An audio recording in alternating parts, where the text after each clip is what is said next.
It is December 2024, and we are looking forward into 2025. What will it bring? What does it mean for us personally? What does it mean for us professionally? And so in the last YouTube video of 2024, I want to talk about the final principle, communication principle in the diamond method. Remember, we talked about this year breath, we talked about posture, we talked about relaxation, we talked about the voice, the body, we talked about the message, self-awareness, we talked about impromptu speech, and now we come to this idea of preparation and practice. So if you think about the diamond method, and if you know anything about it, you know that it's based in performance. And as a former actor and singer, songwriter, I'm also a poet, a writer. I know how important it is to think ahead, to strategize, to prepare, and to practice when it comes to everything we do, particularly when it comes to communication. And if you don't know this about me, I am a big fan of practice. I will practice out loud communications that might seem pretty basic. If I want to talk to my husband about something, I might practice out loud while I'm by myself in a safe space so that I can hear my words, I can hear my thoughts. I do this all the time. It doesn't matter if it's for a business conversation that I'm going to have with somebody who I know very well. It could be a direct report that I have. But if it's something important, I want to hear my voice. I want to hear my words. I want to know, do I feel comfortable having this conversation, whether it's with a friend, a family member, a business conversation? Because we never know what surprises might show up when we get to that communication. So practice to me is essential. And again, that comes from my years as a performer. I think back to as a singer and a songwriter, it's one thing to create the song. It's another thing to get together with the band, right? The group of performers, and to practice that song. Does it sound the way that I intended it to? What changes need to be made once we all get together in a room and are preparing to perform that song? The same thing is true for you and your team, your communication, right? You have an idea of how that communication is going to go in your mind, but when you all get together in the room and you start talking about the strategy for 2025, you start talking about the programs, you start talking about the projects, what does it sound like? What does everybody else in the room think? Because remember, communication is collaborative. So yes, you want to show up in the room, you want to share your ideas, you want to have a good voice, right? You want to make sure that your voice is being heard. But what about everybody else's? How do their thoughts come across? What does the collaborative communication sound like? What does it mean to the entire group? Let me fix my necklace here because it's going to drive me crazy. See, I'm very self-aware. All right. It's really important that you start to think of the preparation and the practice. So let's talk about preparation, right? Because practice is the out loud part, but preparation, I always like to think about the preparation as something I do really by myself. So I sit down and I review. Let's talk about formal communication. When you have a formal presentation, you need to think about your preparation as the thinking, as the creating of the slides, as the review, because you have to go over those slides again and again and again. It's not something that you just create once.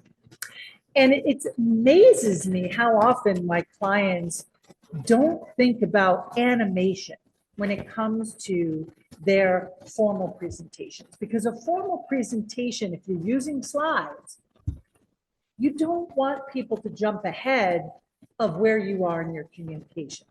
So when you sit down to prepare for your formal presentation, I want you to be thinking about animation, and it's a tool in PowerPoint that you can use. So you can Google that, you can AI that, right? What is animation? And why would I want to use animation to help me to communicate my message? One, because people will not go ahead. Number two, when you animate your slides, it helps you know exactly where you are because you're controlling the movement of the information that shows up on the slide. Really, really important. So one, it helps people stay with you. And number two, it helps you stay where you want to be. Now, once you've prepared that, right, formally, you're going to jump into practice. And you're going to find that as you practice with your animated slides, that you might have to go back and make some adjustments. So you start to see that the preparation and practice phase of communication is not short.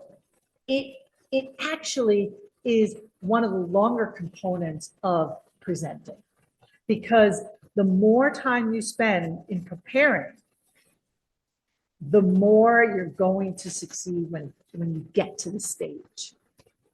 So you prepare for your formal speech. Now, when it comes to impromptu speech, I always like to credit Lisa Parker, one of my dear colleagues, who created something called the anticipated questions. Here's how it works. On a Friday afternoon, you sit down and you look at your calendar. And when you look at your calendar, you look at the week ahead. What meetings do you have? What conversations will you participate in? And what formal speeches will you give? Now, you need to anticipate what are the questions you're going to get, the questions you're going to enjoy to answer, but more importantly, the questions you're not going to enjoy to answer. Why? Because you can prepare for those. So once you look at your calendar, and this can be done on a Friday afternoon, maybe just 5 to 10 minutes of your time, right? You want to sit down and start to itemize. What are those questions? Who might be asking them? And what bullet points can you offer yourself that you can prepare in advance and practice out loud on Friday? Maybe you even break up this preparation. Maybe Friday, you start to itemize what are the questions you might get. And then if you know what your agenda is for the following week, you can actually sit down a day before and you can practice out loud what it is you want to respond. You may not get those questions in the real world, but you may find that the preparation and the practice of answering those questions, you might be able to use that material in other ways. So please do not underestimate how essential it is for you to really look ahead at your calendar so that that impromptu speaking that you might do, you're just more prepared. You have more practice, right? You might be able to generate questions that you want to ask other people in advance. Because remember, asking questions of other people also makes you curious, helps you to establish dynamic conversations and dialogues.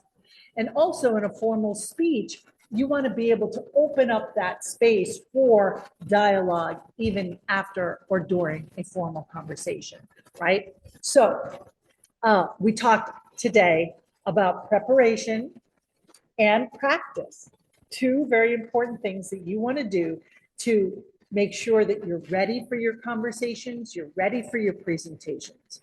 You also want to make sure that you can do that for formal and informal speech, right? And I guess the final thing I want to say this year about this important communication principle is the more you prepare, the more you practice, the more you know yourself. Now, it's easy for me to say I've been doing this for years and years as a performer, but also as a coach, a communication coach, as somebody who presents, someone who speaks, someone who tries to get the best out of people. The more you prepare, the more you practice, the easier communication gets. The more communication feels like something you look forward to. It's a way for you to give to other people, right? To be generous. Generosity in communication is about giving. And so I want you to think about during this holiday season, how you can be generous with yourself, with your words, with your kindness, with your communication. And always remember the importance of preparation and practice so that you get the most out of the people in your world. I want to wish you a very, very happy holiday season. I want to thank you for being here. It does mean a lot to me. And I hope to see you again in 2025. Sending kisses, health, joy, happiness for 2025. Bye-bye.